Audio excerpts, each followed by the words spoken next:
विजयनगर के महाराज कृष्णदेव हर बार तेनालीराम की सूझबूझ से दंग रह जाते थे।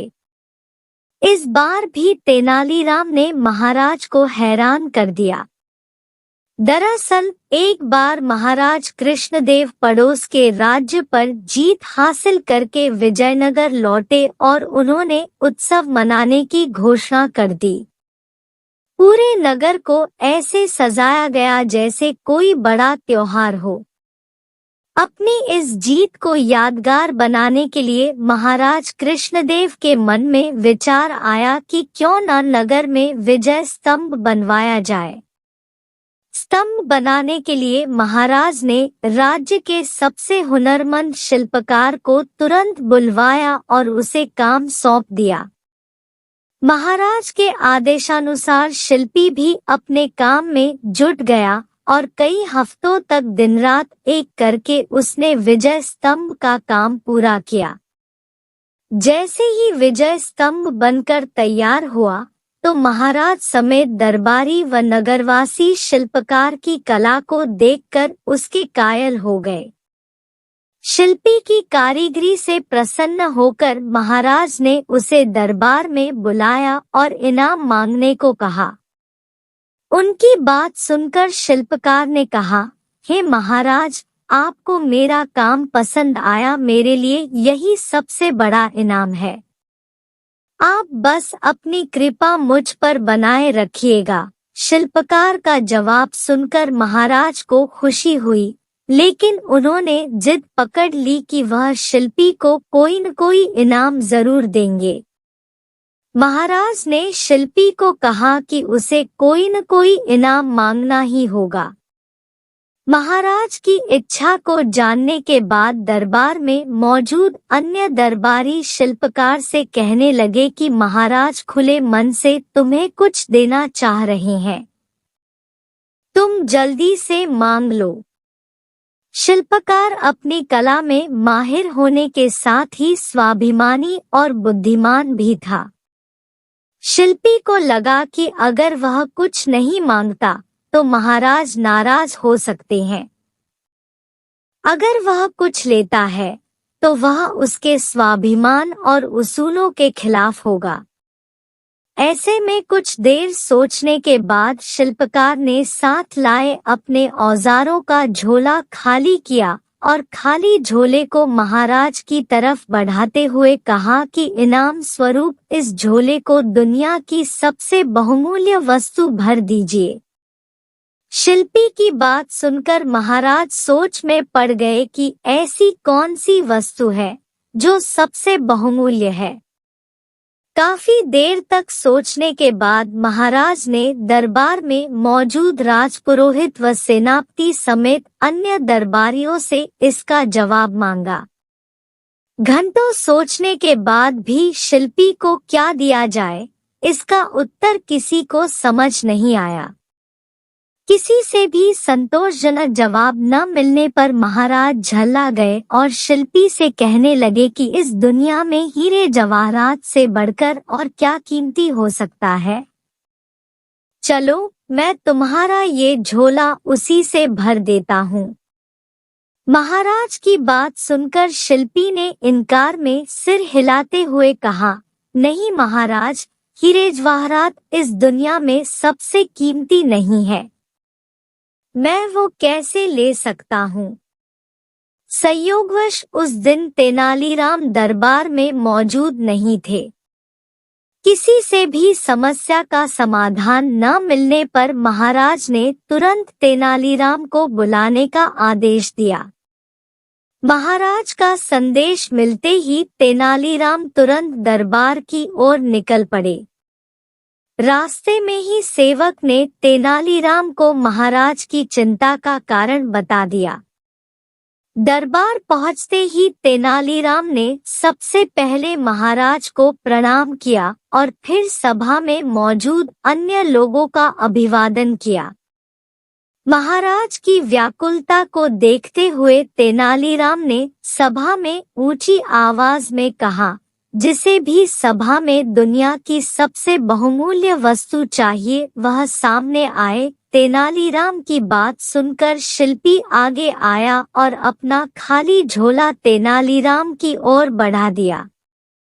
शिल्पकार से झोला लेकर तेनालीराम ने उसके मुंह को खोला और हवा में 3 से 4 बार ऊपर नीचे हिलाकर थैले के मुंह को बांध दिया। इसके बाद तेनालीराम ने झोला शिल्पी की ओर बढ़ाते हुए कहा कि अब आप यह झोला ले सकते हैं, क्योंकि मैंने इसमें दुनिया की सबसे कीमती वस्तु भर दी है।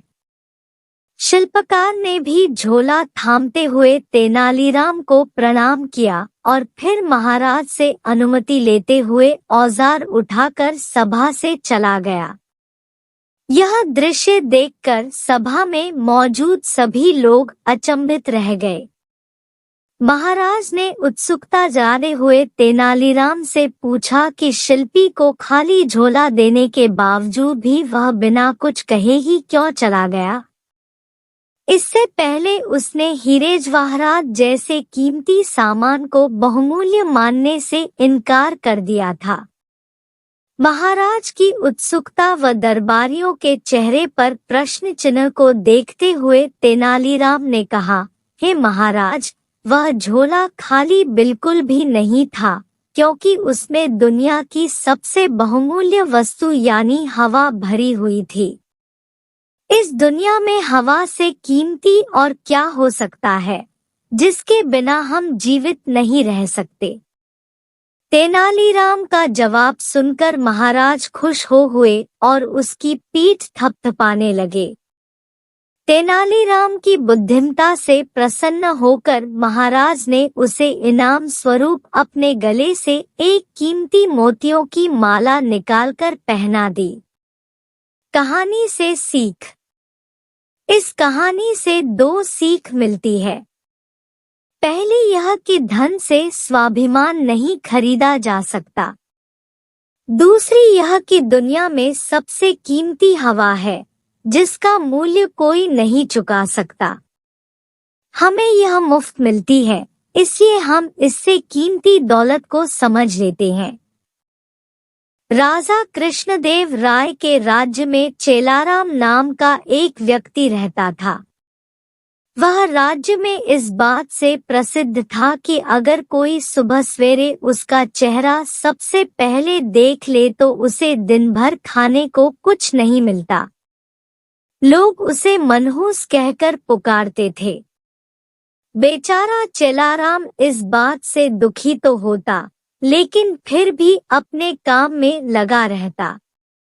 एक दिन यह बात राजा के कानों तक जा पहुंची। राजा इस बात को सुनकर बहुत उत्सुक हुए। वह जानना चाहते थे कि क्या चेलाराम सच में इतना मनहूस है। अपनी इस उत्सुकता को दूर करने के लिए उन्होंने चेलाराम को महल में हाजिर होने का बुलावा भेजा। दूसरी ओर चेलाराम इस बात से अनजान खुशी खुशी महल के लिए चल पड़ा। महल पहुंचने पर जब राजा ने उसे देखा तो वे सोचने लगे कि यह चेलाराम तो दूसरों की भांति सामान्य प्रतीत होता है। यह कैसे दूसरे लोगों के लिए मनहूसियत का कारण हो सकता है। इस बात को परखने के लिए उन्होंने आदेश दिया कि चेलाराम को उनके शयन कक्ष के सामने वाले कमरे में ठहराया जाए। आदेशानुसार चेलाराम को राजा के कमरे के सामने वाले कमरे में ठहराया गया। महल के नरम बिस्तर, स्वादिष्ट खानपान व राजसी ठाट बाट को देखकर चेलाराम बहुत खुश हुआ। उसने भरपेट खाना खाया और रात को जल्दी ही सो गया। अगली सुबह जल्द ही उसकी आँख खुल गई, लेकिन वह बिस्तर पर ही बैठा रहा। इतने में राजा कृष्णदेव राय उसे देखने के लिए कमरे में आए। उन्होंने चेलाराम को देखा और फिर अपने हर रोज के जरूरी काम के लिए चले गए। उस दिन संयोगवश ही राजा को सभा के लिए जल्दी जाना पड़ा, इसलिए उन्होंने सुबह का नाश्ता नहीं किया। सभा की बैठक दिन भर इतनी लंबी चली कि सुबह से शाम हो गई, लेकिन राजा को भोजन करने का समय न मिला। थके हारे भूखे राजा शाम को भोजन के लिए बैठे ही थे कि परोसे हुए खाने में मक्खी पड़ी देखकर उन्हें बहुत गुस्सा आया व उन्होंने भोजन न करने का निर्णय किया। भूख व थकान से राजा का बुरा हाल तो था ही, ऐसे में गुस्से में आकर उन्होंने इस बात का दोषी चेलाराम को ठहराया। उन्होंने स्वीकार कर लिया कि वह एक मनहूस व्यक्ति है तथा जो कोई भी सुबह सुबह उसका चेहरा देख ले तो उसे दिन भर अन्न का एक निवाला भी नसीब नहीं होता। उन्होंने गुस्से में आकर चेलाराम को मृत्युदंड की सजा सुनाई और कहा कि ऐसे व्यक्ति को राज्य में जीने का कोई अधिकार नहीं है। जब यह बात चेलाराम को पता चली तो वह भागा भागा तेनालीराम के पास पहुंचा। उसे मालूम था कि इस सजा से उसे केवल तेनालीराम ही बचा सकते हैं। उसने उन्हें अपनी पूरी व्यथा सुनाई। तेनालीराम ने उसे आश्वासन दिया और कहा कि वह न डरे और जैसा वो कहते हैं बिल्कुल वैसा करे। अगले दिन फांसी के समय चेलाराम को लाया गया। उससे पूछा गया कि क्या उसकी कोई आखिरी इच्छा है। जवाब में चेलाराम ने कहा, हाँ, वह राजा समेत पूरी प्रजा के सामने कुछ कहने की अनुमति चाहता है। इतना सुनते ही सभा का ऐलान किया गया। जब चेलाराम सभा में पहुंचा तो राजा ने उससे पूछा, बोलो चेलाराम, तुम क्या कहने की अनुमति चाहते हो।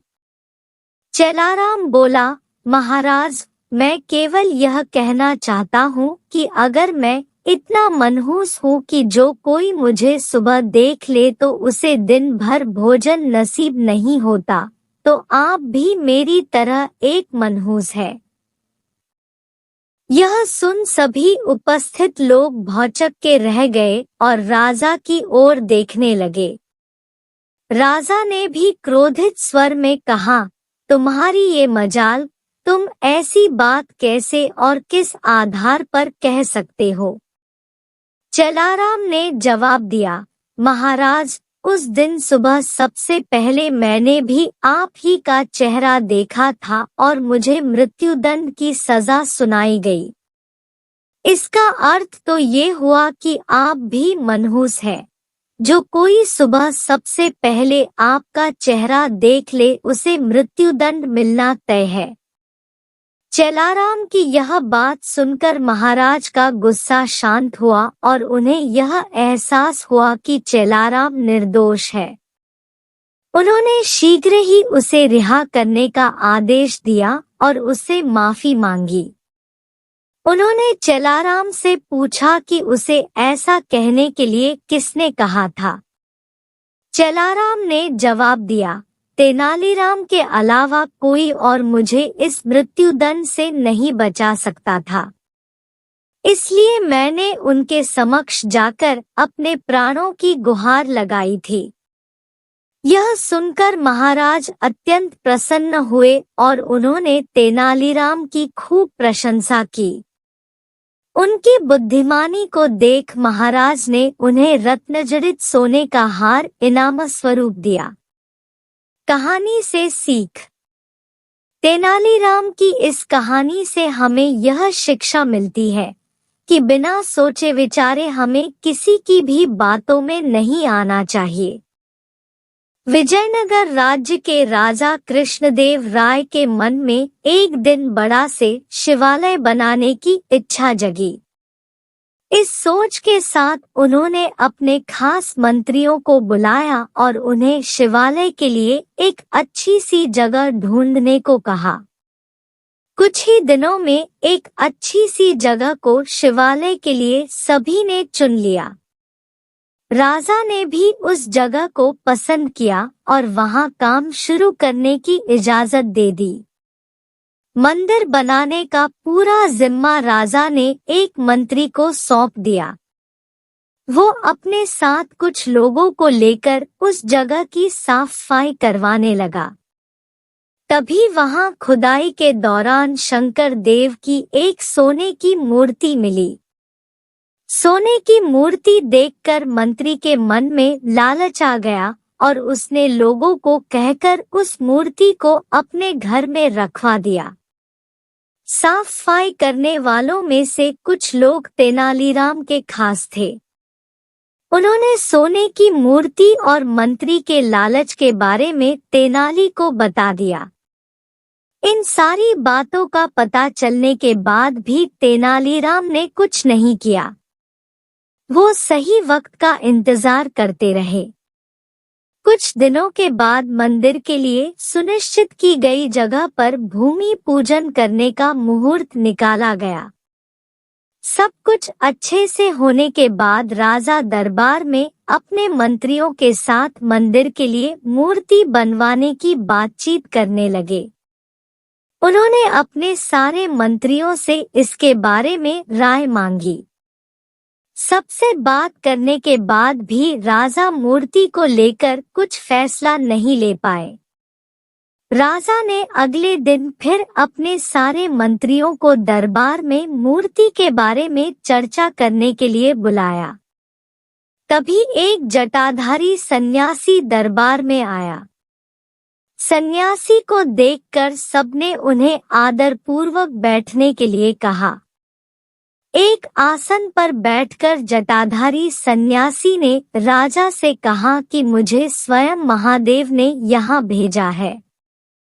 मैं जानता हूँ कि आप लोग शिव मंदिर बनाने की सोच रहे हैं और वहाँ स्थापित करने के लिए मूर्ति कैसी हो उस पर यहाँ चर्चा हो रही है। इसी वजह से मैं यहाँ आया हूँ।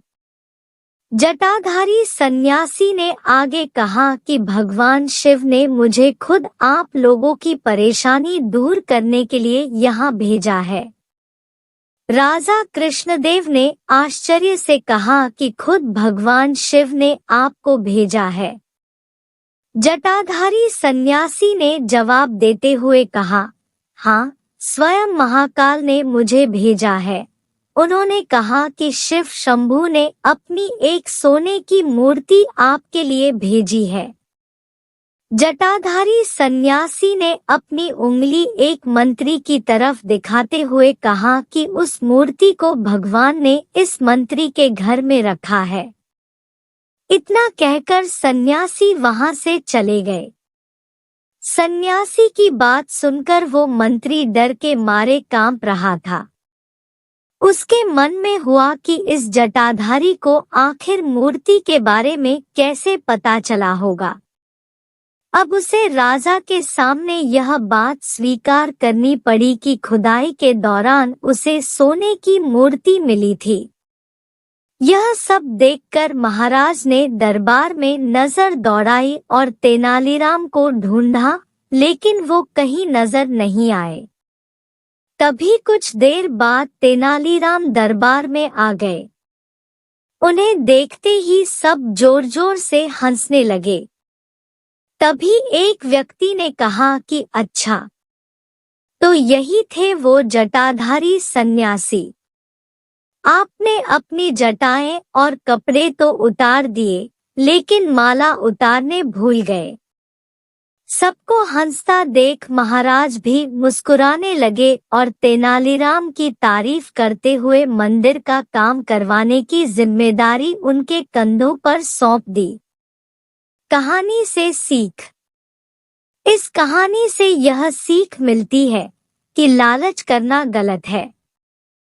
हमेशा सरल और अच्छे मन से कार्य करना चाहिए। ऐसा करने से लोगों के सामने कभी शर्मिंदा होना नहीं पड़ता। एक बार राजा कृष्णदेव राय अपने दरबारियों के साथ चर्चा कर रहे थे। चर्चा करते करते अचानक बात चतुराई पर होने लगी। महाराज कृष्णदेव राय के दरबार में राजगुरु से लेकर कई अन्य दरबारी तेनालीराम से जलते थे। ऐसे में तेनालीराम को नीचा दिखाने के लिए एक मंत्री दरबार में बोल पड़ा कि महाराज। दरबार में एक से बढ़कर एक बुद्धिमान और चतुर लोग मौजूद हैं, और अगर मौका दिया जाए तो हम सभी अपनी चतुराई आपके सामने पेश कर सकते हैं। किंतु महाराज कृष्णदेव ने हैरत में पड़ते हुए पूछा, किंतु क्या मंत्री जी? इस पर सेनापति बोले, महाराज, मैं आपको बताता हूँ कि मंत्री जी के मन में क्या बात है। दरअसल इस दरबार में तेनालीराम के अलावा किसी को भी अपनी चतुराई साबित करने का मौका नहीं दिया जाता है। हर बार तेनालीराम ही चतुराई का श्रेय ले जाते हैं, तो ऐसे में दरबार के बाकी लोग अपनी योग्यता कैसे दिखा सकते हैं? महाराज कृष्णदेव राय सेनापति की बात सुनकर समझ गए कि दरबार के सभी लोग तेनाली के विरोध में उतर आए हैं। इसके बाद महाराज कुछ देर शांत रहे और मन ही मन विचार करने लगे। तभी महाराज की नजर भगवान की मूर्ति के सामने जल रही धूप बत्ती पर गई। धूप बत्ती को देखकर महाराज के मन में सभी दरबारियों की परीक्षा लेने का विचार आया। उन्होंने तुरंत कहा, आप सभी दरबारियों को अपनी चतुराई साबित करने का एक मौका जरूर दिया जाएगा। जब तक सभी दरबारी अपनी चतुराई साबित नहीं कर देते, तेनाली बीच में नहीं आएगा। यह सुनकर दरबार में मौजूद लोग खुश हो गए। उन्होंने कहा, ठीक है महाराज, आप बताएं कि हमें क्या करना होगा। राजा कृष्णदेव राय ने धूपबत्ती की तरफ उंगली करते हुए कहा कि मेरे लिए 2 हाथ धुआं लेकर आओ। जो भी यह काम कर पाएगा उसे तेनालीराम से अधिक बुद्धिमान समझा जाएगा। महाराज की बात सुनकर सभी दरबारी सोच में पड़ गए और आपस में चर्चा करने लगे कि यह कैसे संभव है, भला धुएं को नापा जा सकता है क्या? इसके बाद अपनी चतुराई साबित करने के लिए सभी दरबारियों ने अपना हाथ आजमाया, लेकिन कोई भी धुआं नाप नहीं पाया। जैसे ही कोई धुएं को नापने की कोशिश करता, धुआं उनके हाथों से निकलकर उड़ जाता। जब सभी दरबारियों ने हार मान ली, तब उनमें से एक दरबारी बोला कि महाराज, हमारे हिसाब से धुएं को नापा नहीं जा सकता है। हाँ, अगर तेनाली ऐसा कर पाए तो हम उसे अपने से भी अधिक बुद्धिमान मान लेंगे, लेकिन अगर वह ऐसा नहीं कर पाए तो आपको उन्हें हमारे जैसा ही समझना होगा। राजा मुस्कुराते हुए बोले, क्यों तेनालीराम, क्या तुम तैयार हो? इस पर तेनालीराम ने सिर झुकाते हुए कहा, महाराज, मैंने हमेशा आपके आदेश का पालन किया है, इस बार भी जरूर करूंगा। इसके बाद तेनालीराम ने एक सेवक को बुलाया और उसके कान में कुछ कहा।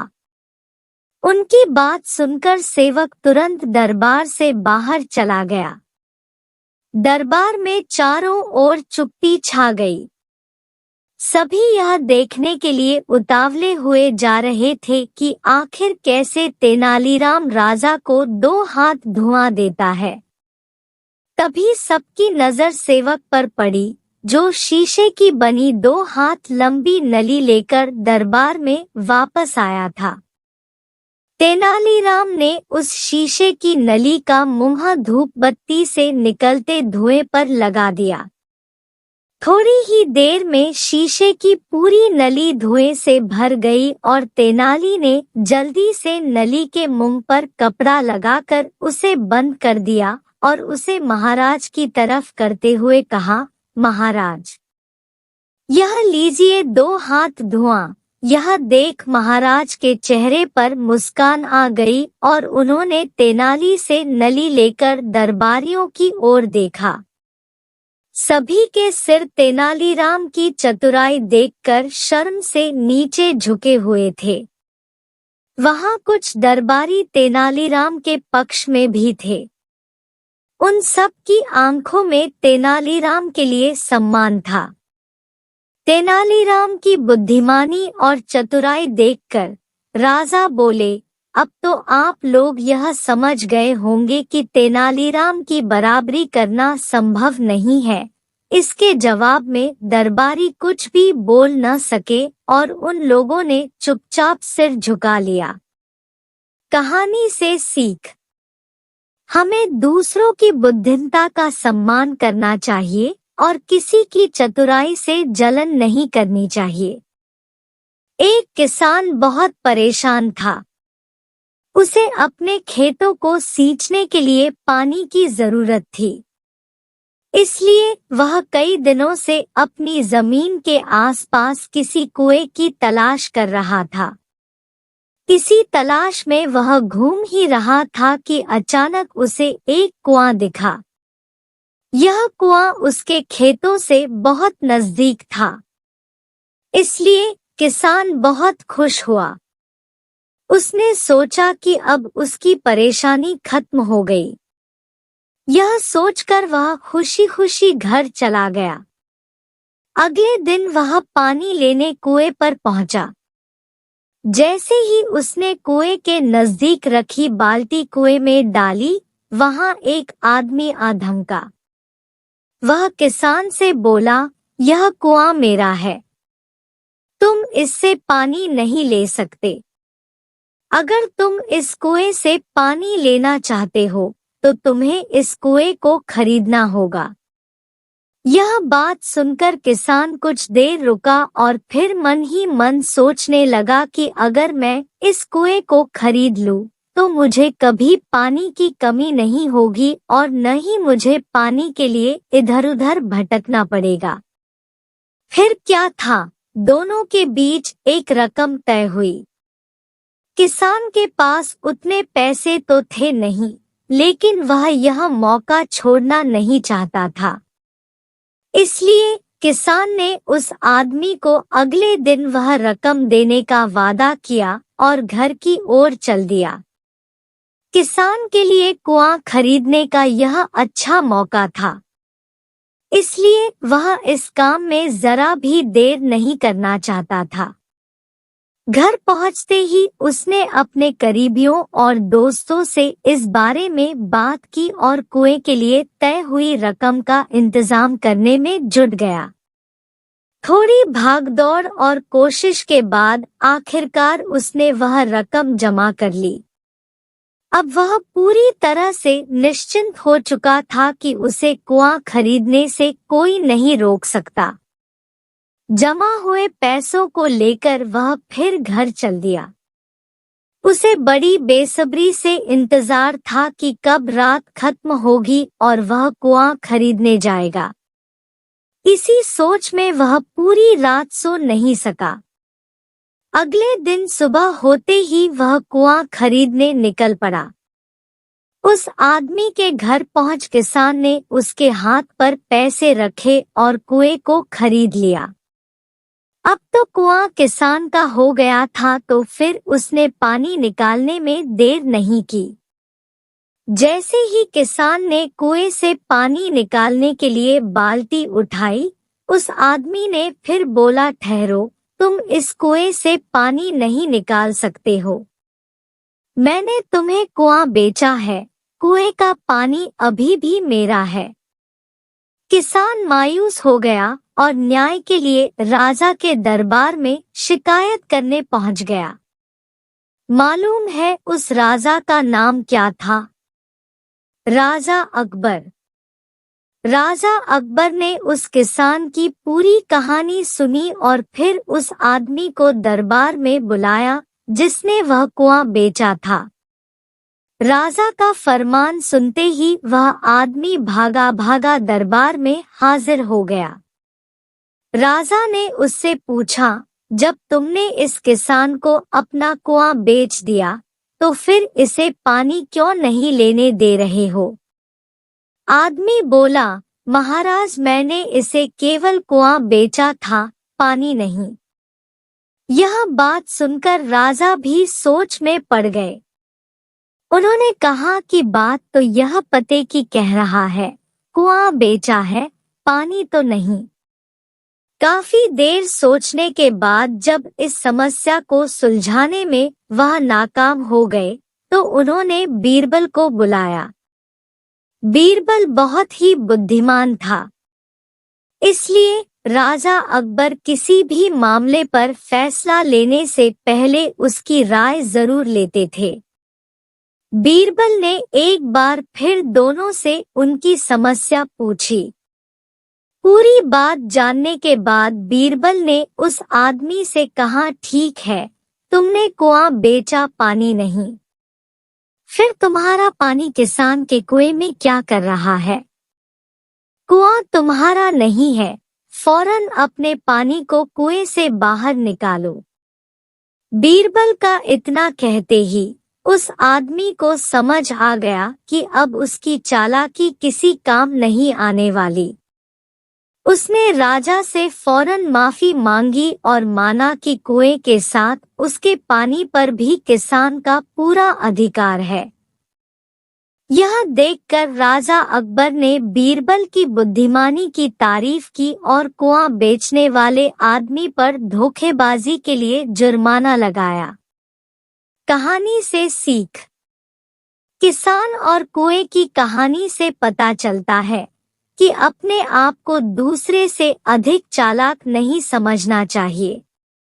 साथ ही धोखा देने की आदत से भी दूर रहना चाहिए, क्योंकि कोई ऐसा भी हो सकता है जो आपसे भी अधिक बुद्धि का इस्तेमाल करना जानता हो। ऐसे में आपका धोखा पकड़ा जाएगा और आपको अपने किए का भुगतान करना होगा, जैसे इस कहानी के अंत में कुआं बेचने वाले आदमी को करना पड़ा। हर दिन की तरह ही राजा कृष्णदेव राय अपने दरबार में बैठे हुए थे। तभी वहां एक चरवाहा अपनी फरियाद लेकर पहुंच गया। चरवाहे को देख राजा कृष्णदेव ने उसके दरबार में आने की वजह पूछी।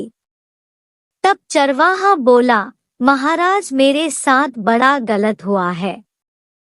मेरे घर के करीब में रहने वाले आदमी के घर की दीवार ढह गई और उसके नीचे आने की वजह से मेरी बकरी मर गई। वहीं जब मैंने उससे अपनी मरी हुई बकरी का हर्जाना मांगा तो वह हर्जाना देने से मना कर रहा है। चरवाहे की बात पर महाराज कुछ बोलते उससे पहले ही तेनालीराम अपनी जगह से उठा और बोला, बेशक महाराज, दीवार के गिरने के कारण बकरी मारी, लेकिन इसके लिए उस अकेले पड़ोसी को दोषी नहीं माना जा सकता है। राजा के साथ दरबार मौजूद सभी मंत्री और दरबारी भी तेनालीराम की इस बात को सुनकर हैरत में पड़ गए।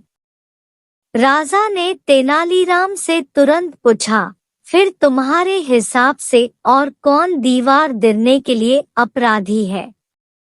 इस पर तेनालीराम बोला, वो मुझे नहीं पता, लेकिन यदि आप मुझे थोड़ा समय दे तो मैं इस बात का पता लगाकर सच आपके सामने ले आऊंगा। राजा को तेनालीराम का सुझाव अच्छा लगा। उन्होंने तेनालीराम को असली अपराधी का पता लगाने के लिए समय दे दिया। राजा की आज्ञा पाकर तेनालीराम ने चरवाहे के पड़ोसी को बुलवाया और मरी हुई बकरी के बदले कुछ पैसे चरवाहे को देने को कहे। इस पर चरवाहे का पड़ोसी हाथ जोड़कर बोला, मैं इसके लिए जिम्मेदार नहीं हूँ। उस दीवार को बनाने का काम तो मिस्त्री ने किया था। ऐसे में असल अपराधी तो वो हुआ। तेनालीराम को चरवाहे के पड़ोसी की यह बात सही लगी, इसलिए तेनालीराम ने उस मिस्त्री को बुला लिया जिसने उस दीवार को बनाया था। मिस्त्री भी वहां पहुंचा, लेकिन उसने भी अपना दोष नहीं माना। मिस्त्री बोला, मुझे बेकार ही दोषी करार दिया जा रहा है। असल दोषी तो वे मजदूर हैं जिन्होंने मसाले में पानी ज्यादा मिलाकर मसाले को खराब कर दिया, जिससे दीवार मजबूत न बन सकी और गिर गई। मिस्त्री की बात सुनकर मजदूरों को बुलवाने के लिए सैनिकों को भेजा गया। जब वहां पहुंचकर सारा मामला मजदूरों को पता चला, तो मजदूर बोले, इसके लिए हम दोषी नहीं बल्कि वह व्यक्ति है जिसने मसाले में ज्यादा पानी डाल दिया था। इसके बाद मसाले में अधिक पानी डालने वाले व्यक्ति को भी राजा के दरबार में पहुंचने का संदेशा भिजवाया गया। पानी मिलाने वाले व्यक्ति ने दरबार में पहुंचते ही कहा, जिस आदमी ने मसाले में पानी डालने के लिए मुझे बर्तन दिया था, असल दोष उसका है। वह बर्तन बहुत बड़ा था, इस कारण पानी का अंदाजा न लग सका और मसाले में पानी अधिक पड़ गया। तेनालीराम के पूछने पर मसाले में पानी अधिक डालने वाले व्यक्ति ने कहा, वह बड़ा बर्तन उसे चरवाहे ने ही दिया था। उसी के कारण मिश्रण में अधिक पानी पड़ गया और दीवार कमजोर बनी। फिर क्या था? तेनालीराम चरवाहे की ओर देखते हुए बोला, इसमें दोष तुम्हारा ही है। तुम्हारे कारण ही बकरी की जान गई। जब बात घूमकर चरवाहे पर आ गई, तो वह कुछ बोल न सका और चुपचाप अपने घर की ओर चल दिया। वहीं दरबार में मौजूद सभी दरबारी तेनालीराम की बुद्धिमत्ता और न्याय का गुणगान करने लगे। कहानी से सीख। इस कहानी से हमें यह सीख मिलती है कि अपने साथ हुई अनहोनी के लिए किसी अन्य व्यक्ति को दोषी ठहराना सही नहीं है। ऐसे में चाहिए कि धैर्य रखकर समस्या का समाधान तलाशा जाए। महाराज कृष्णदेव हर साल ठंड के मौसम में नगर के बाहर डेरा डाला करते थे। इस दौरान महाराज और उनके कुछ दरबारी व सैनिक उनके साथ तंबू लगाकर रहते थे। राज्य के सभी कामकाज को छोड़कर उन दिनों गीत संगीत की महफिलें सजती और कभी किस्से कहानियों के दौर चला करते थे। ऐसी ही एक सुहानी शाम में महाराज के मन में शिकार पर जाने का विचार आया। महाराज ने दरबारियों से कहकर शिकार की तैयारियां शुरू करवाईं। इसके बाद अगली ही सुबह महाराज अन्य दरबारियों व कुछ सैनिकों के साथ शिकार के लिए निकलने लगे। तेनालीराम महाराज के प्रिय थे, उन्होंने उनसे भी शिकार पर साथ चलने को कहा। महाराज की बात सुनकर एक दरबारी कहने लगा, रहने दीजिए महाराज, तेनालीराम की उम्र हो चली है और अब वह शिकार पर जाएंगे तो जल्दी ही थक जाएंगे। दरबारी की बात सुनकर सभी हंसने लगे, लेकिन तेनालीराम ने कुछ नहीं बोले। इतने में महाराज ने तेनालीराम से कहा कि वह दरबारियों की बातों पर ध्यान न दे और उनके साथ शिकार पर चले। महाराज के कहने पर तेनालीराम भी एक घोड़े पर सवार होकर काफिले के साथ चल पड़े। कुछ समय बाद महाराज का काफिला जंगल के बीच पहुंच गया। शिकार के लिए नजरें दौड़ाते हुए महाराज को पास ही एक हिरण दिखाई दिया। हिरण पर निशाना साधने के लिए जैसे ही राजा ने तीर कमान पर चढ़ाया, हिरण वहां से भागने लगा और महाराज अपने घोड़े पर उसका पीछा करने लगे। महाराज को हिरण के पीछे जाते देख अन्य दरबारियों के साथ तेनालीराम भी महाराज का पीछा करने लगे। जैसे ही महाराज ने हिरण पर निशाना साधा, वो एक घनी झाड़ियों में जाने लगा। महाराज निशाना लगाने के लिए हिरण के पीछे झाड़ियों में जाने लगे। तभी तेनालीराम ने पीछे से महाराज को रुकने के लिए आवाज दी। तेनालीराम की आवाज से महाराज का ध्यान भंग हो गया और उनका निशाना चूक गया। हिरण के झाड़ियों में जाते ही महाराज ने पलटकर गुस्से से तेनालीराम को देखा। महाराज ने तेनालीराम को डांटते हुए पूछा कि आखिर उसने उन्हें झाड़ियों में जाने क्यों नहीं दिया। नाराज होते हुए राजा कृष्णदेव ने कहा कि उसके चलते हिरण का शिकार नहीं हो पाया। महाराज की डांट सुनने पर भी तेनालीराम चुप्पी साधे रहे। महाराज के चुप होने पर तेनालीराम ने एक सैनिक को पेड़ पर चढ़कर झाड़ियों के उस पार देखने को कहा। तेनालीराम के कहने पर सैनिक ने देखा कि वह हिरण जिसका महाराज पीछा कर रहे थे वो कंटीली झाड़ियों में फंसा हुआ है और बुरी तरह से लहूलुहान है। काफी देर तक प्रयास करने के बाद भी वह हिरण उन कंटीली झाड़ियों से निकल पाया और लड़खड़ाते हुए जंगल की ओर भाग गया। पेड़ से उतरकर सैनिक ने महाराज को पूरी आंखों देखी सुनाई। सैनिक की बात सुनकर महाराज को बड़ी हैरानी हुई। उन्होंने तेनालीराम को पास बुलाया और उससे पूछा कि क्या उसे पहले से पता था कि वहां कंटीली झाड़ियां है। महाराज की बात सुनकर तेनालीराम ने कहा, जंगल में कई ऐसी झाड़ियां होती हैं जो व्यक्ति को लहूलुहान करके अधमरा छोड़ सकती है। मुझे शक था कि आगे ऐसी ही शिकारी झाड़ियां हो सकती हैं। तेनालीराम की बात सुनकर महाराज उसकी सूझबूझ के एक बार फिर कायल हो गए। महाराज ने अन्य दरबारियों की ओर देखते हुए कहा कि तुम लोग नहीं चाहते थे कि तेनालीराम शिकार पर आए, लेकिन आज उसके ही कारण मेरी जान बची है। महाराज ने तेनालीराम की पीठ थपथपाते हुए कहा कि तुम्हारी बुद्धि और सूझबूझ का कोई मुकाबला नहीं है। कहानी की सीख। जल्दबाजी में उठाए गए कदम कई बार हमें नुकसान पहुंचा सकते हैं। इसलिए परिस्थिति व आसपास की चीजों को देखते हुए ही सूझबूझ से काम करना चाहिए। एक दिन तेनालीराम को रानी तिरुमाला ने संदेश भिजवाया कि वह बड़ी मुश्किल में है और उनसे मिलना चाहती है। रानी का संदेश पाकर तेनालीराम तुरंत रानी से मिलने पहुंच गए। तेनालीराम ने कहा, रानी जी, आपने इस सेवक को कैसे याद किया? इस पर रानी तिरुमाला ने कहा, तेनालीराम, हम एक बड़ी मुश्किल में फंस गए हैं। तेनालीराम ने कहा, आप किसी भी तरह की चिंता बिल्कुल न करें और मुझे बताएं कि आखिर रात क्या है।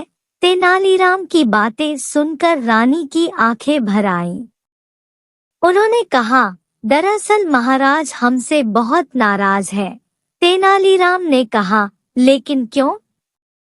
आखिर ऐसा क्या हुआ? रानी ने बताया, एक दिन महाराज हमें एक नाटक पढ़कर सुना रहे थे और तभी अचानक हमें उबासी आ गई। बस इसी बात से नाराज होकर महाराज चले गए। रानी ने तेनालीराम से कहा, तब से कई दिन बीत गए हैं, लेकिन महाराज मेरे पास नहीं आए हैं। मैंने गलती न होते हुए भी महाराज से माफी भी मांग ली थी, लेकिन महाराज पर इसका कोई असर नहीं हुआ। अब तुम ही मेरी इस समस्या का समाधान बता सकते हो तेनालीराम। तेनालीराम ने रानी से कहा, आप बिल्कुल भी चिंता न करें महारानी। आपकी समस्या दूर करने की मैं पूरी कोशिश करूंगा। महारानी को समझा बुझाकर तेनालीराम दरबार जा पहुंचे। महाराज कृष्णदेव राय राज्य में चावल की खेती को लेकर मंत्रियों के साथ चर्चा कर रहे थे। महाराज मंत्रियों से कह रहे थे, हमारे लिए राज्य में चावल की उपज बढ़ाना आवश्यक है। हमने बहुत प्रयास किए।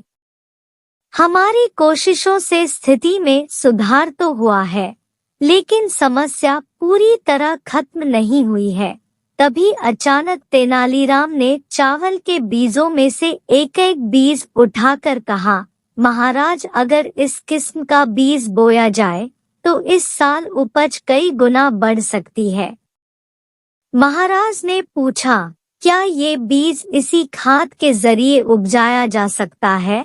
इस पर तेनालीराम ने कहा, हाँ महाराज, इस बीज को बोने के लिए और कुछ करने की जरूरत नहीं है। परंतु महाराज ने पूछा, परंतु क्या तेनालीराम? तेनालीराम ने जवाब दिया, शर्त यह है कि इस बीज को बोने, सींचने और काटने वाला व्यक्ति ऐसा होना चाहिए जिसे जीवन में कभी उबासी न आई हो और न ही कभी उसे उबासी आए। यह बात सुनकर महाराज ने भड़कते हुए कहा, तेनालीराम, तुम्हारे जैसा मूर्ख व्यक्ति मैंने आज तक नहीं देखा। महाराज ने बिगड़ते हुए कहा, क्या संसार में ऐसा कोई होगा जिसे कभी उबासी न आई हो?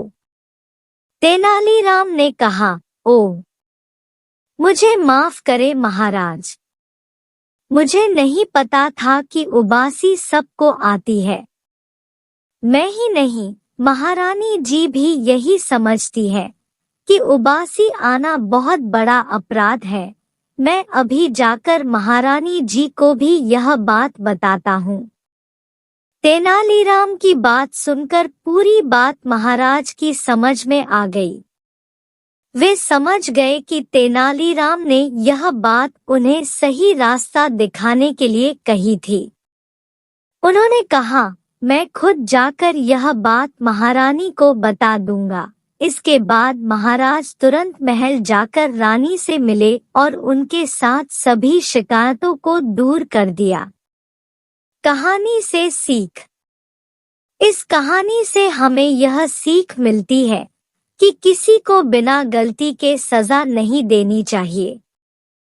सालों पहले कृष्णदेव राय दक्षिण भारत के जानेमाने विजयनगर राज्य में राज किया करते थे। उनके साम्राज्य में हर कोई खुश था। अक्सर सम्राट कृष्णदेव अपनी प्रजा के हित में फैसले लेने के लिए बुद्धिमान तेनालीराम की राय लिया करते थे। तेनालीराम का दिमाग इतना तेज था कि वो हर मुसीबत का पल भर में समाधान निकाल लेते थे। एक दिन राजा कृष्णदेव के दरबार में एक व्यक्ति रोते हुए आया। उसने कहा, महाराज, मैं नामदेव पास की ही हवेली में काम करता हूँ। मेरे मालिक ने मेरे साथ धोखा किया है। मुझे न्याय चाहिए। राजा कृष्णदेव ने उससे पूछा कि आखिर ऐसा क्या हुआ है तुम्हारे साथ? नामदेव ने राजा को बताया कि करीब 5 दिन पहले मैं अपने मालिक के साथ हवेली से पंचमुखी शिवजी के मंदिर गया था। तभी काफी तेज आंधी आने लगी। हम दोनों मंदिर के पीछे के हिस्से में कुछ देर के लिए रुक गए। तभी मेरी नजर एक मखमली लाल रंग के कपड़े पर पड़ी। मैंने अपने मालिक से इजाजत लेकर उसे उठाया। देखा तो वो एक छोटी पोटली थी जिसके अंदर 2 हीरे थे। महाराज, वो हीरे मंदिर के पीछे वाले हिस्से में गिरे हुए थे, इसलिए कायदे से वो राज्य की संपत्ति थे। लेकिन मेरे मालिक की नियत हीरे देखकर खराब हो गई थी। उन्होंने मुझे कहा कि अगर तुम किसी को नहीं बताओगे तो आपस में हम दोनों एक एक हीरा बांट लेते हैं। मेरे मन में भी लालच आ गया था, इसलिए मैंने इस बात के लिए हाँ कर दी। हवेली पहुंचते ही मैंने जब मालिक से अपना हीरा मांगा तो उन्होंने उसे देने से मना कर दिया। मैंने सोच रखा था कि हीरा मिलते ही उसे बेचकर मैं नौकरी छोड़कर खुद का कुछ काम शुरू करूंगा, क्योंकि मालिक का रवैया मेरी तरफ अच्छा नहीं था। आगे नामदेव ने महाराज से दुखी आवाज में कहा कि मैंने 2 दिनों तक मालिक को मनाने की कोशिश की, लेकिन उन्होंने मुझे हीरा देने से साफ मना कर दिया है। अब आप ही मेरे साथ न्याय कीजिए। नामदेव की बातें सुनते ही सम्राट ने तुरंत अपने सैनिकों को भेजकर अपने दरबार बुलाया। उसके आते ही जब महाराज कृष्णदेव ने हीरे के बारे उससे पूछताछ शुरू की, जवाब में उनसे कहा कि ये मेरा नौकर झूठ बोल रहा है। हाँ, ये सच है कि उस दिन हमें मंदिर के पीछे के हिस्से में हीरा मिला था। मैंने वो हीरे इसे राजकोष तक पहुंचाने के लिए कहा था। फिर 2 दिन बाद जब मैंने इससे हीरे जमा करने की रसीद मांगी तो यह घबरा गया और सीधे मेरे घर से निकलकर आपके पास आ गया। तब से यह सारी झूठी कहानी आपको सुना रहा है। तभी महाराज ने नामदेव के मालिक से पूछा कि क्या आपने इसे हीरे किसी के सामने दिए थे? नामदेव के मालिक ने कहा, हाँ महाराज, मैंने अपने 3 नौकरों के सामने इसे हीरे की पोटली दी थी। यह जानते ही राजा कृष्णदेव ने उन तीनों को बुलवाया। नौकरों ने दरबार में पहुंचते ही नामदेव के खिलाफ गवाही देते हुए कहा कि उनके मालिक ने नामदेव को हीरे उनके सामने ही दिए थे। तभी दरबार से निकलकर कुछ देर महाराज अकेले में अपने मंत्रियों से सलाह-मशवरा करने लगे। सबसे पहले राजा कृष्णदेव ने कहा कि मुझे नामदेव सच्चा लगता है। उनके अन्य मंत्रियों ने कहा कि महाराज, हम उन गवाहों को नजरअंदाज नहीं कर सकते हैं। फिर राजा कृष्णदेव ने तेनालीराम की तरफ देखते हुए इशारों में पूछा कि उनका क्या कहना है। मुस्कुराते हुए तेनालीराम ने कहा कि मैं अभी सच और झूठ का पता लगा लूंगा। बस आप लोगों को कुछ देर पर्दे के पीछे बैठना होगा। राजा ने तेनालीराम की बात सुनते ही ठीक वैसा ही किया। दूसरे मंत्री भी राजा को देखते हुए पर्दे के पीछे बैठ गए।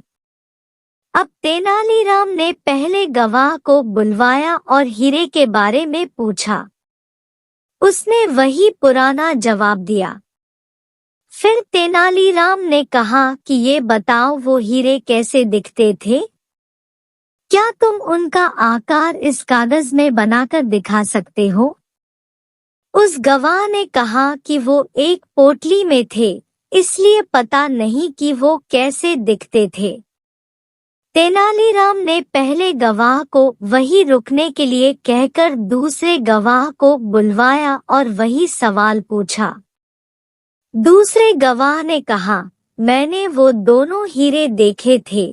फिर उसने कुछ अजीब से चित्र बना दिए। फिर तीसरा गवाह तेनाली के सामने आया और उसने जवाब में कहा कि हीरे एक कागज में लिपटे हुए थे, इसलिए उसने उन्हें देखा नहीं। पर्दे के पीछे बैठे राजा ने तीनों गवाहों की बातें सुनी थी। सबकी अलग अलग बातों से यह स्पष्ट हो गया था कि नामदेव सच बोल रहा था और उसका मालिक झूठ। तीनों गवाह को भी समझ आ गया कि उनका झूठ पकड़ा गया है। सभी ने महाराज के पैर पकड़कर उनसे माफी मांगते हुए कहा कि हमें हमारे मालिक ने झूठ बोलने के लिए मजबूर किया था। हम ऐसा नहीं करते तो वो हमें काम से निकाल देते। राजा कृष्णदेव अब सीधे दरबार गए और नामदेव के मालिक को गिरफ्तार करके उसके घर की तलाशी करने का आदेश दिया। कुछ देर बाद ही सैनिकों को उसके घर में हीरे मिल गए।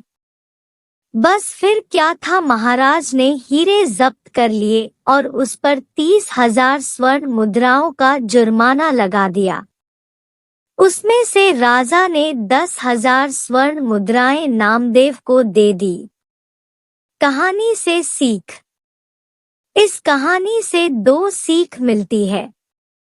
पहली कि किसी के साथ धोखा नहीं करना चाहिए, क्योंकि धोखे का अंजाम बुरा ही होता है। दूसरी सीख यह मिलती है कि बुद्धि से हर किसी का झूठ पकड़ा जा सकता है। विजयनगर की होली आसपास के कई गांवों में काफी मशहूर थी।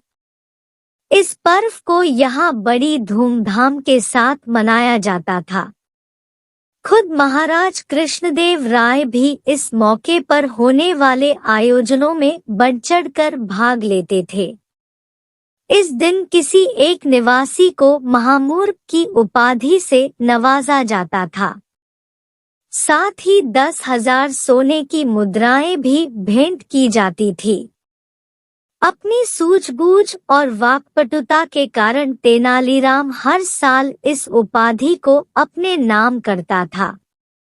इस बार होली का त्योहार नजदीक था। तभी दरबारियों ने मिलकर तय किया कि इस साल किसी भी कीमत पर तेनालीराम को यह उपाधि नहीं लेने देंगे। दरबारियों ने योजना बनाई कि तेनालीराम को चुपके से भांग पिला देंगे, ताकि तेनालीराम होली के उत्सव में हिस्सा ही न ले सके। होली कार्यक्रम का आयोजन इस साल एक खास बगीचे में हुआ था। वहां खूबसूरत सजावट के साथ ही होली खेलने वाले लोगों के लिए रंग, इत्र से तैयार गुलाल और तरह तरह के पकवान रखे गए थे। उत्सव की शुरुआत में महाराज की घोषणा के साथ हुई, जिसमें महाराज ने कहा कि सभी दिल खोलकर खाएं पिए और होली खेले। साथ ही इस बात का भी ध्यान रखे कि किसी भी दूसरे व्यक्ति को उनसे कोई तकलीफ न हो। वहीं जितना हो सके अपनी हरकतों से अपनी मूर्खता का प्रमाण दे, ताकि वे महामूर्ख की उपाधि हासिल कर सके। महाराज की घोषणा के बाद सभी होली खेलने में व्यस्त हो गए और खुलकर मौजमस्ती करने लगे। कुछ लोग नाच रहे थे और कुछ लोग रंगों को हवा में उछाल रहे थे। वहीं कुछ ऐसे भी थे जिनका ध्यान होली खेलने पर कम और खाने पीने पर ज्यादा था। इसी बीच जब तेनालीराम का भांग का नशा कुछ कम हुआ तो वह भी होली उत्सव में हिस्सा लेने पहुंच गया। तभी तेनालीराम की नजर एक पुरोहित पर पड़ी जो मिठाइयां खा कम और झोली में भर ज्यादा रहे थे। तेनालीराम कुछ देर तक उन्हें बड़ी ध्यान से देखता रहा। पुरोहित की झोली और दोनों जेबें जब मिठाइयों से भर गईं, तो तेनालीराम उनके करीब गया। तेनालीराम ने पानी से भरा एक लोटा लिया और पुरोहित की झोली व जेब में उड़ेल दिया। फिर क्या था, तेनालीराम के ऐसा करने की वजह से पुरोहित जी बहुत नाराज हो गए। वह तेनालीराम पर जोर जोर से चिल्लाने लगे और चीखने लगे। पुरोहित के इस तरह चीखने से सभी उनकी ओर देखने लगे और महाराज की नजर भी उन लोगों पर पड़ी। तब राजा कृष्णदेव उन लोगों के करीब गए और पुरोहित से उनके चिल्लाने की वजह पूछी। तब पुरोहित ने उन्हें बताया कि कैसे तेनालीराम ने उनकी जेब और झोली में पानी डाल दिया। इस पर महाराज तेनालीराम से बहुत नाराज हुए और तेनालीराम से ऐसा करने की वजह पूछी। तब तेनालीराम मुस्कुराते हुए बोला, महाराज पुरोहित जी जेबों और झोले ने बहुत मिठाइयां खा ली थी। मुझे लगा कहीं उन्हें बदहजमी न हो जाए, बस इसी वजह से मैंने पुरोहित जी की जेबों और झोले को थोड़ा पानी पिलाया था। तेनालीराम की बात सुनकर महाराज जोर जोर से हंसने लगे और कुछ देर बाद बोले, तुम सबसे बड़े महामूर्ख हो, भला झोला और जेब भी कहीं मिठाइयां खाते हैं क्या? महाराज की बात सुनकर तेनालीराम को भी हंसी आ गई और उसने पुरोहित की जेबों व झोले को पलट दिया। ऐसा करते ही सारी बर्फी और मिठाइयां घास पर गिर गई। पुरोहित जी भी अपने किए पर बहुत शर्मिंदा हुए। देखते ही देखते वहां मौजूद सभी लोग जोर जोर से हंसने लगे। तभी तेनालीराम ने महाराज से पूछा कि क्या आपने मुझे महामूर्ख कहकर पुकारा। वहीं तेनालीराम ने वहां मौजूद अन्य दरबारियों से भी यही पूछा, क्या आप सबको भी मैं महामूर्ख लगता हूँ? तब सभी ने एक स्वर में कहा, तुमने जो अभी हरकत की है वह महामूर्ख वाली ही है। बस फिर क्या था, हर साल के जैसे ही इस साल भी होली के मौके पर दी जाने वाली महामूर्ख की उपाधि चालक और चतुर तेनालीराम को ही मिली। साथ ही उसे 10,000 स्वर्ण मुद्राएं भी दी गई। कहानी से सीख। होली उत्सव और महामूर्ख की उपाधि कहानी से हमें यह सीख मिलती है कि विपरीत परिस्थिति में भी यदि व्यक्ति बुद्धि और समझदारी से काम ले तो जीत जरूर मिलती है। एक समय की बात है, बादशाह अकबर ने अपने बेगम के जन्मदिन के लिए बहुत ही खूबसूरत और बेशकीमती हार बनवाया था। जब जन्मदिन आया तो बादशाह अकबर ने वह हार अपनी बेगम को तोहफे में दे दिया, जो उनकी बेगम को बहुत पसंद आया। अगली रात बेगम साहिबा ने वह हार गले से उतारकर एक संदूक में रख दिया। जब इस बात को कई दिन गुजर गए तो एक दिन बेगम साहिबा ने हार पहनने के लिए संदूक खोला, लेकिन हार कहीं नहीं मिला। इससे वह बहुत उदास हो गई और इस बारे में बादशाह अकबर को बताया। इस बारे में पता चलते ही बादशाह अकबर ने अपने सैनिकों को हार ढूंढने का आदेश दिया, लेकिन हार कहीं नहीं मिला। इससे अकबर को यकीन हो गया कि बेगम का हार चोरी हो गया है। फिर अकबर ने बीरबल को महल में आने के लिए बुलावा भेजा। जब बीरबल आया तो अकबर ने सारी बात बताई और हार को खोज निकालने की जिम्मेदारी उसे सौंप दी। बीरबल ने समय व्यर्थ किए बिना ही राजमहल में काम करने वाले सभी लोगों को दरबार में आने के लिए संदेश भिजवाया। थोड़े ही देर में दरबार लग गया। दरबार में अकबर और बेगम सहित सभी काम करने वाले हाजिर थे, लेकिन बीरबल दरबार में नहीं था। सभी बीरबल का इंतजार कर ही रहे थे कि तभी बीरबल एक गधा लेकर राज दरबार में पहुंच जाता है। देर से दरबार में आने के लिए बीरबल बादशाह अकबर से माफी मांगता है। सभी सोचने लगते हैं कि बीरबल गधे को लेकर राज दरबार में क्यों आया है। फिर बीरबल बताता है कि यह गधा उसका दोस्त है और उसके पास जादुई शक्ति है। यह शाही हार चुराने वाले का नाम बता सकता है। इसके बाद बीरबल जादुई गधे को सबसे नजदीक वाले कमरे में ले जाकर बांध देता है और कहता है कि सभी एक एक करके कमरे में जाएं और गधे की पूंछ पकड़कर चिल्लाएं, जहांपनाह मैंने चोरी नहीं की है। साथ ही बीरबल कहता है कि आप सभी की आवाज दरबार तक आनी चाहिए। सभी के पूंछ पकड़कर चिल्लाने के बाद आखिर में गधा बताएगा कि चोरी किसने की है। इसके बाद सभी कमरे के बाहर एक लाइन में खड़े हो गए और एक एक करके सभी ने कमरे में जाना शुरू कर दिया। जो भी कमरे के अंदर जाता तो पूंछ पकड़कर चिल्लाना शुरू कर देता, जहांपनाह मैंने चोरी नहीं की है। जब सभी का नंबर आ जाता है तो अंत में बीरबल कमरे में जाता है और कुछ देर बाद कमरे से बाहर आ जाता है। फिर बीरबल सभी काम करने वालों के पास जाकर उन्हें दोनों हाथ सामने करने को बोलता है और एक एक करके सभी के हाथ सूंघने लगता है।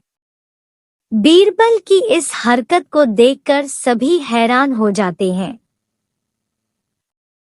ऐसे ही सूंघते सूंघते एक काम करने वाले का हाथ पकड़कर बीरबल जोर से बोलता है, जहांपनाह, इसने चोरी की है। ये सुनकर अकबर बीरबल से कहते हैं, तुम इतने यकीन के साथ कैसे कह सकते हो कि चोरी इस सेवक ने ही की है? क्या तुम्हें जादुई गधे ने इसका नाम बताया है? तब बीरबल बोलता है, जहांपनाह, यह गधा जादुई नहीं है। यह बाकी गधों की तरह साधारण ही है। बस मैंने इस गधे की पूंछ पर एक खास तरह का इत्र लगाया है। सभी सेवकों ने गधे की पूंछ को पकड़ा, बस इस चोर को छोड़कर। इसलिए इसके हाथ से इत्र की खुशबू नहीं आ रही है। फिर चोर को पकड़ लिया गया और उससे चोरी के सभी सामान के साथ ही बेगम का हार भी बरामद कर लिया गया। बीरबल की इस अक्लमंदी की सभी ने सराहना की और बेगम ने खुश होकर बादशाह अकबर से उसे उपहार भी दिलवाया। कहानी से सीख। इस कहानी से यह सीख मिलती है कि बुरे काम को कितना भी छुपाने की कोशिश करो, एक दिन सबको पता चल ही जाता है। इसलिए बुरे काम नहीं करने चाहिए।